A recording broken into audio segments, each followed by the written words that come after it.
Hi guys, today I am here to talk about book to movie adaptations. Yesterday I was watching the movie If I Stay, that's the book cover and that is the movie cover. I thought it was a great adaptation. I really enjoyed it. I was remembering so many details and I thought the casting was fantastic. I loved Adam. He was perfect. And I was watching it with my mother and she was crying a lot and she really got the message and she loved it. And it was like, it was perfect and she just loved it. And not once did my mother have to ask me like, what was that? I didn't get that, or what does that mean? Was it like that? I did tell her in the end, you know, like certain things were like this in the movie and this was different and that. But she understood everything else completely, perfectly on her own. And this is where my main point in the discussion comes in, because you do not need to read the book to enjoy the movie. In any film, book to movie adaptation, you should never have to read the book to enjoy it or understand it, ever. And if you're one of those book snobs that goes out of the movie theater and it's like, I mean, you gotta read the book, man, otherwise you won't understand it. It's about you. You need to read the book. It's just, like, whatever, it's not for you. You are wrong. Without really trying to make offense, that comment is just so stupid and ignorant. I get it if you say like, oh, you kind of need to read the book to get it, you know, but if you say it in a snobby way, no, don't do that. Never. Many people are like, you know, you need to read the book first, and it really blows my mind that so many people think this way. I get it if you want to read the book before the movie comes out. That's perfectly fine. But if you're like, you need to because that's how it should be done, no! Where did that ever came from? Who thought of that? Can you imagine if you actually had to read the book before you went to see a movie? Do you even think the amount of audience you are excluding and losing from that production? You are just like, oh, it's only for this section, this amount of people that have actually read the book, which is not that much. You are ruling out all the other potential clients. And like, for example, if I see a movie that I would have never thought I would read the book and I really enjoy the movie, I can go on and buy the book and love the book. But no, you should never ever have to read the book before the movie. Ever.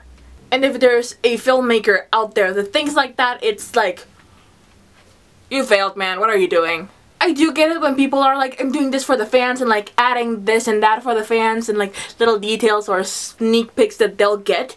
But it's just a little thing, you know, little details, not much of anything else. But it should be just that, a detail, not something that like, if you've not read the book, you're like, what?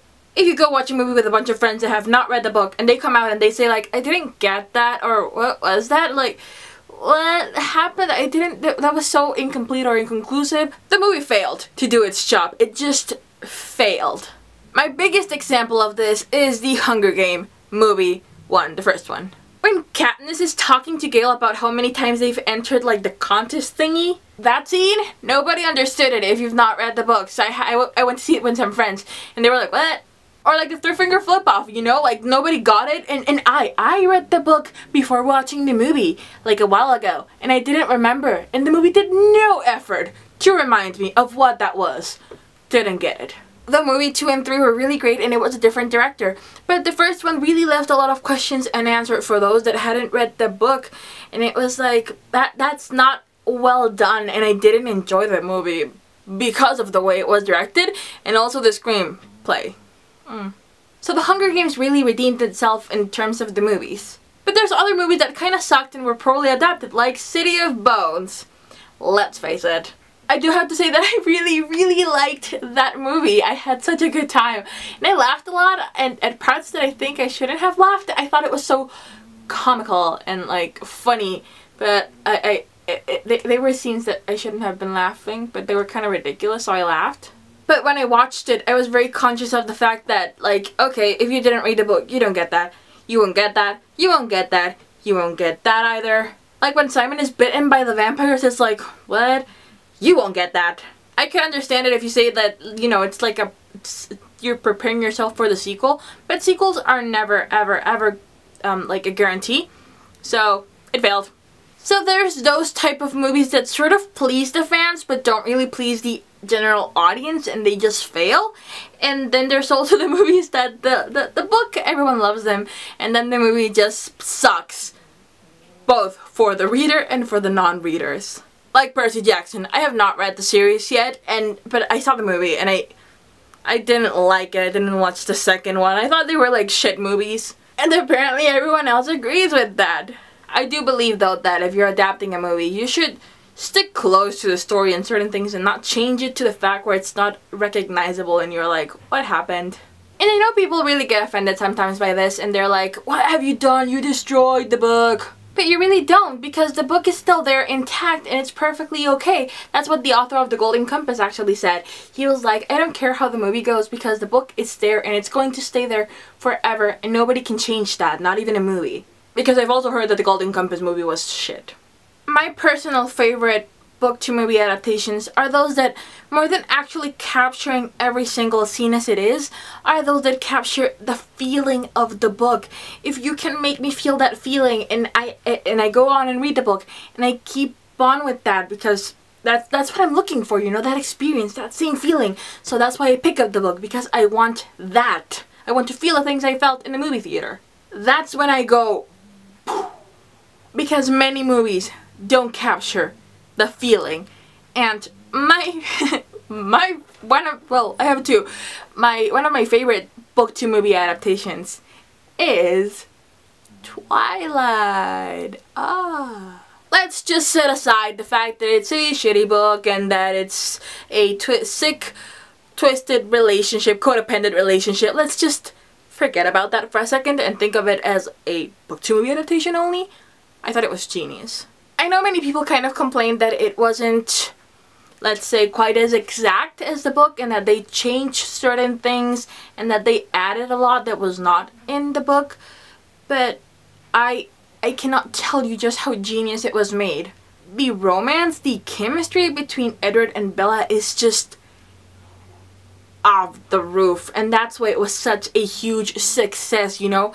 I feel warm and fuzzy inside whenever I watch that movie because the connection is so real and it's all in the way they filmed it, the scenes they shot between them, how intimate it all was. In movie 2, 3, 4, and 5, I totally felt like that was missing. I didn't feel quite as connected to them, but I do feel they were they were much more loyal to the books per se, that the scenes were a lot more exact, but I lost the connection. I feel like they worried more about them being like the books than feeling like the book. Twilight was all about the feeling, and I think that both of them are just so great, and I can watch Twilight and it's not the exact same as the book, but it's still just as enjoyable, and I have both of them, and it's something, it's like a companion to the book, and it's amazing. I think it's amazing. Another movie that's based on a book that I just think it's the most genius, fabulous thing that totally captured the feeling just like Twilight is Perks of Being a Wallflower. It's so strange because the movie was directed by the author of the book, and that was just amazing to see and experience once you think about it, because you were seeing exactly what the author imagined. And to the Perks of Being a Wallflower book is letters. They are letters sent out by Charlie, and I didn't feel quite connected to the story. I felt like I was seeing everything through a glass wall, like on the outside. And I didn't really like the book. I read it after I saw the movie. I didn't think it was bad, but I just didn't think it was excellent or good. I thought it was going to be one of my favorite books of all time, and it wasn't. It was okay, I guess. But it did have a sad undertone to everything, and I felt very nostalgic while reading it, and I think that feeling does translate into the movie, though I think it's a lot sadder, the book, in a way. The book is a lot sadder, I think. Or at least I felt it was. Whereas the movie shows you all these things that are sort of just very lightly seen in the book, and in here the author goes in depth, and I was just amazed at what Stephen Chbosky thought of and all the things that were complemented, and like, oh, Charlie saw this way in the book, but it happened this way. Does that make sense? I hope so. In the movie you get to see so much more from other characters' perspectives, and I was just so amazed and mind blown, and it's my favorite movie, one of my favorites of all time, and I thought it was better than the book. I really thought it was better than the book. And it was not exactly as the book, which is something that I want to really emphasize here, you know? It doesn't have to be like page per page, word for word. The book doesn't have to be that. It never has. And other movies that I think just did a great job in being the movie and not leaving you confused and just being pure entertainment and enjoyment for you in the theater is The Devil Wears Prada. I love that movie so much. It's so fun, and I can imagine that it is very different from the book, but for what it is so fun and one of my favorites of all time. Pride and Prejudice, I love this movie, and it's so funny because my mom has read the book. I haven't yet, but my mom has, and I was watching it one day with her, and my mom was just so annoying, and she was like, oh, this happens like this in the book, like this, and this, and this, and this, and that. And I got the idea that, you know, that there's a hell of a lot more detail in the book, and I want to read it, and I will read it, but I haven't yet. So, but still the movie is so completely understandable, and I get why they change certain things or cut off other junk, and it's like, it as a whole, the movie is amazing and flawless. Honestly.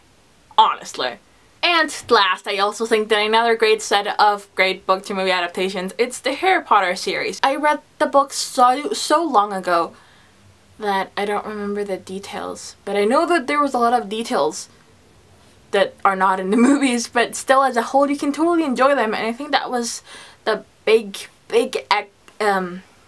I think that's where the big success of Harry Potter comes from, you know, the movies being so easy to relate to, so easy to follow without the need of reading the books, but of course it is great if you read the books to understand a lot better, of course. And I think that's like the end of my discussion, you know, that's what I'm trying to say. If you love the movie and it's well done, you will inspire people to read it. I personally, very personally, usually like to read the book after watching the movie. Well, actually I don't really mind, but yeah, I kind of like discovering a lot more of the world and feeling like, whoa, there was all of these behind it. Because some people are very, very adamant about, like, I need to read the book first before watching the movie. And that's fine, but many people are like frustrated when watching the movie and they're like, this was like that, and that. But everyone has their own method and preferences, so yeah. But I think that as a bookish community, we should all make an effort to not be so harshly judging when we see the movie, because it's not the same as the book, and it's never going to be, and we shouldn't expect it to be the exact same as the book. I think we should expect it to have the same feel and to somehow respect it and honor it. But they are usually just based on the book. It's not like page for page. Movies are meant to be slightly different from the book. Then there is an undeniable feeling of watching all the things you imagined in your head brought up to the big screen. And they won't always match up. I mean, they can't really. But as long as you go see it and you're not like angry at the end, but you just have a good time and enjoy it for what it was, just an entertainment movie, I think that's the point. And if your friends that have not read the book don't go out with a big what the fuck in their mind, then I think it's a really, really good movie. And then of course you can proceed to tell them the book is even better. Like, go and read it. It would be so great if you did. Without being an asshole snob, because I've dealt with asshole snobbish people many times. And those are my thoughts on book to movie adaptations. I really, really would like to know your thoughts. If you don't agree, leave down in the comment section down below your thoughts. If you agree, if you think this and that, if you always read the book before watching the movie, if you wait until the movie is out to read the book like I sometimes do, and whatnot. Love to hear your thoughts, and I'll see you guys in the next video. Bye!